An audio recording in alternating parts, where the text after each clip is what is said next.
Queridos, que a graça e a paz, amados, estejam cada um de nós.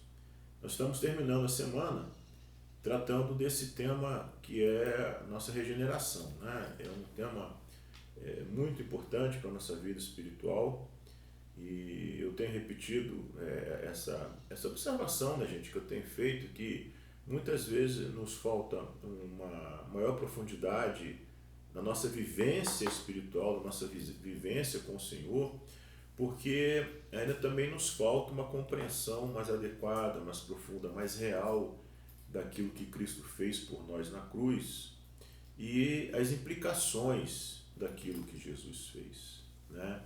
Retomando um pouco o vídeo anterior, para nós darmos seguimento sobre os impactos, né, as implicações que a ressurreição de Cristo, aquilo que Cristo conquistou naquela cruz por nós, deve trazer para as nossas vidas. Romanos 8,3, nós vimos que o texto fala assim, que a lei não era capaz de nos salvar por causa da fraqueza da nossa natureza humana.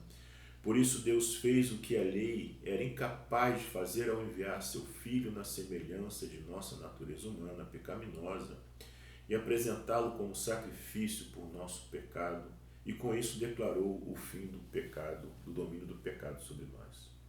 Queridos, o que esse texto nos diz é que Jesus Cristo, aquele que sustenta todas as coisas pelo poder da sua palavra, sustenta o universo, criou todas as coisas, ele se fez homem e ele conquistou uma vitória por nós que nós nunca, em momento nenhum, de forma nenhuma, nós poderíamos conquistar, que é a vitória sobre a morte e sobre o poder do pecado. Então nós precisamos entender que essa vitória já foi conquistada por nós, para nós, por Cristo Jesus.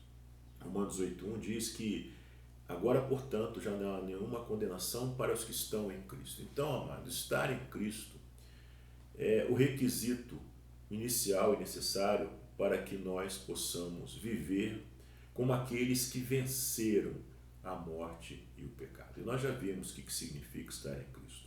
É ter uma vida de obediência ao Senhor, de forma que essa obediência vai mudando as nossas estruturas internas, a nossa forma de pensar, agir e sentir, e vai nos tornando semelhantes a Cristo, e ao nos tornar semelhantes a Cristo, nós estamos unidos a Cristo. E quando nós estamos unidos a Cristo, nós mudamos a nossa identidade espiritual, né? E é sobre isso que eu queria refletir um pouco no dia de hoje. Quem é que nós passamos a ser em Cristo, ou seja, quando nós cremos em Cristo ao ponto de ter uma vida governada por obediência, por amor a Cristo, né? Então veja, Romanos 8,5, a palavra de Deus diz assim: aqueles que são dominados pela natureza humana pensam em coisas da natureza humana, mas os que são controlados pelo Espírito pensam em coisas que agradam ao Espírito.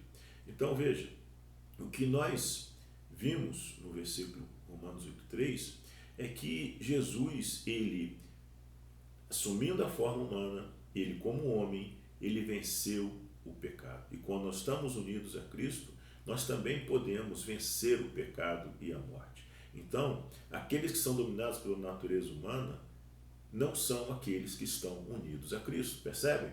Porque Cristo, ele ao encarnar como homem, ele venceu o pecado. Então, essa é a transformação, amados. Essa é a identidade que nós temos, né? Romanos 8,9 diz assim: vocês, porém, não são controlados pela natureza humana, mas pelo Espírito, se de fato o Espírito de Deus habita em vocês. Então veja que o que a palavra nos garante é que nós não somos mais controlados pela natureza humana, porque nós estamos em Cristo. Nós cremos em Cristo, nós somos semelhantes a Cristo, e esse Cristo, ele venceu o pecado, ele venceu a morte. Então, amados, essa é a nossa nova natureza, né? Uma natureza espiritual. A natureza humana ainda reside em nós, mas ela não nos controla. Esse é o ponto que eu queria que nós pudéssemos refletir, né? Essa é a nossa verdadeira identidade. Efésios 1, os primeiros versículos, fala que em Cristo nós temos todas as bênçãos espirituais nas regiões celestiais. Isso envolve justificação, santificação, adoção como filhos, regeneração, Então, amados, é isso que nós somos. Então, esse é um ponto que eu queria que a gente pudesse refletir, né, queridos? É que a nossa natureza, a nossa identidade muda quando nós cremos verdadeiramente em Cristo. Muda ao ponto de nós podermos vencer verdadeiramente o poder do pecado sobre a nossa vida. Então, o primeiro ponto é esse, né? A nossa identidade em Cristo é uma identidade eterna, transformada por quem Ele é. Isso é importante, né, gente? Crer em Cristo significa ser transformado por quem Ele é. Um segundo ponto, queridos, que eu queria que nós pudéssemos refletir aqui, é que a partir dessa nossa nova natureza, quem nós somos em Cristo, o que é que nos espera pela frente, né? Por crermos em Cristo? O que é que nos aguarda? As pessoas falam muito, né? A única certeza que nós temos é que nós vamos morrer. Essa não deve ser uma frase nossa. A única certeza que nós temos é que nós habitaremos com Cristo por toda a eternidade, porque nós somos semelhantes a Cristo. Nós já vencemos o pecado, vencemos a morte, porque nós estamos unidos a Cristo, e Cristo venceu a morte e o pecado por nós. Veja Romanos 8,10, diz assim: uma vez que Cristo habita em vocês, nós, filhos de Deus, embora o corpo morra por causa do pecado, o Espírito lhes dá vida, porque vocês foram declarados justos diante de Deus. E se o Espírito de Deus, que ressuscitou Jesus dos mortos, habita em vocês, o Deus que ressuscitou Cristo Jesus dos mortos dará vida a seu corpo mortal por meio desse mesmo Espírito que habita em vocês.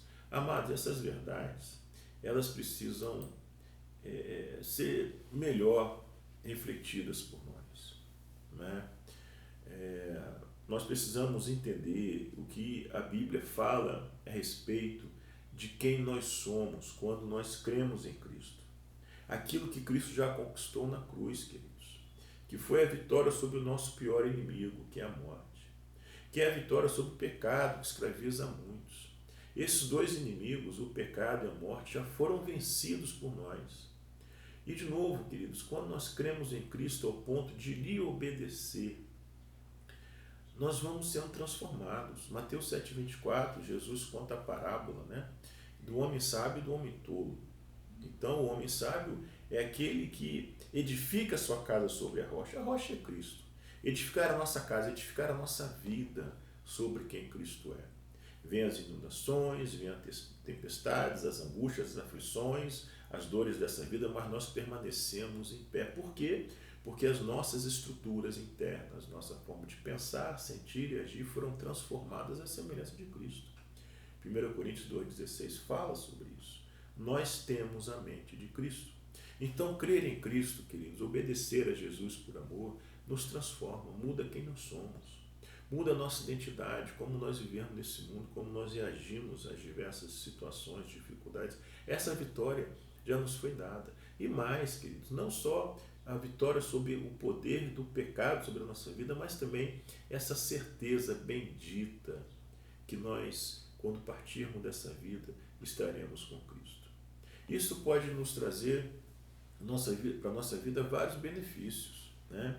Veja, muitas vezes nós nos afligimos muito, bastante, com dores da vida, com situações, com aflições, e até certo ponto é normal que isso aconteça, né, queridos? A Bíblia, a palavra de Deus, em várias passagens, né, reconhece a nossa fraqueza humana. João 14,1, Jesus fala: não andeis ansiosos, ou não deixe que o seu coração fique aflito, depende da tradução. Creiam em Deus, creiam também em mim. Filipenses 4,6-7, uma passagem bastante conhecida também. Não andeis ansiosos, coisa alguma, né? Antes seja conhecido diante de Deus as suas petições com ações de graça, e a paz de Deus, que transcende todo entendimento, vai guardar o seu coração. 1 Pedro 5,7 diz que nós devemos lançar as nossas ansiedades sobre Cristo, porque Ele tem cuidado de nós. Então, veja que são algumas passagens que mostram que a palavra de Deus reconhece, né, a nossa fragilidade humana, mas ao mesmo tempo nos dá essa esperança que nós podemos ter. Não somente, amados, de ter a vida eterna com o Senhor, né, é algo que nós precisamos pensar, né, mas porque às vezes nós ficamos tão aflitos, né, tão presos à realidade desse mundo, e nós nos esquecemos que o nosso maior problema, amados, já foi resolvido, né, que é a morte que foi vencida. 1 Coríntios 15, Paulo fala, ó morte, onde é que está o teu aguilhão? O aguilhão é aquele instrumento que fere, né? O pecado é o aguilhão da morte. Então, a morte usa o pecado para nos maltratar, né? Para nos amedrontar. E nós não temos mais esse perigo, né? Não precisamos ter esse medo. E Paulo fala, onde está o teu aguilhão? Onde é que está aquilo que você pode fazer para nos ferir? Porque a morte já foi derrotada. Amados, nós precisamos refletir mais sobre isso, porque quando nós refletimos, entendemos, encarnamos essa verdade, nós vivemos verdadeiramente a paz e a alegria que transcende todo o entendimento que Ele nos dá. Né? Uma paz e uma alegria que vem da eternidade para nós. É uma paz e uma alegria que, se nós procurarmos nesse mundo, esse mundo não tem condições de nos oferecer. O máximo que oferece é uma paz e alegria transitória, mas essa paz e alegria que nós podemos verdadeiramente experimentar quando nós somos uma nova criatura, quando nós somos transformados por quem Cristo é. Nós podemos ter uma real esperança, mas olhar para as coisas desse mundo de uma forma diferente, né? Colocando cada coisa no seu devido lugar, porque nós somos regenerados, e mais do que regenerados, nós somos adotados. Então, o nosso relacionamento com Cristo muda tudo, muda quem nós somos e muda a nossa esperança que nós podemos ter de forma real em Cristo. E amanhã, queridos, vamos finalizar essa semana. Nós estamos refletindo sobre a questão da regeneração e nós vamos finalizar, né, refletindo sobre como nós devemos viver, como essas novas criaturas transformadas por quem Cristo é. Nossa nova identidade, uma identidade eterna, que pode ter uma esperança real no futuro, né? Onde nós podemos vencer as aflições com essa paz e alegria que vem do Senhor. Como é que nós devemos viver? Como é que é a Bíblia? Né? Nos diz que devemos viver não de uma forma moralista, como um cumprimento de regras, não é isso. Né? Mas como é que nós podemos viver verdadeiramente essas verdades? Como é que nós podemos materializar no nosso dia a dia essa transformação que já foi conquistada por nós? Amém, amados? Que você tenha um dia abençoado. Amanhã, se Jesus não voltar, nós estaremos aqui refletindo mais sobre essas verdades benditas. Amém? Vamos orar, agradecer ao Senhor. Deus de graça, Deus bendito, Pai, nós louvamos o Teu santo nome, nós agradecemos ao Senhor, Pai, por essa esperança real que nós vemos, ó Deus, que nos está garantida no céu, Pai. Nós podemos viver uma nova vida, Senhor, crendo, Pai, que o Senhor cuida de nós, que nós podemos lançar sobre o Senhor todas as nossas ansiedades. Nós somos uma nova criatura, temos uma nova identidade espiritual. Nós somos seus filhos amados, resgatados pelo Senhor.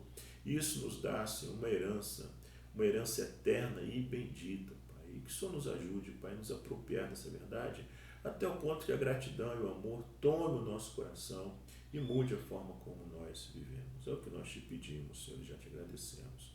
Em nome de Jesus. Amém. Amém, queridos? Amanhã nos vemos, se Jesus não voltar, tá bom? Fique na paz.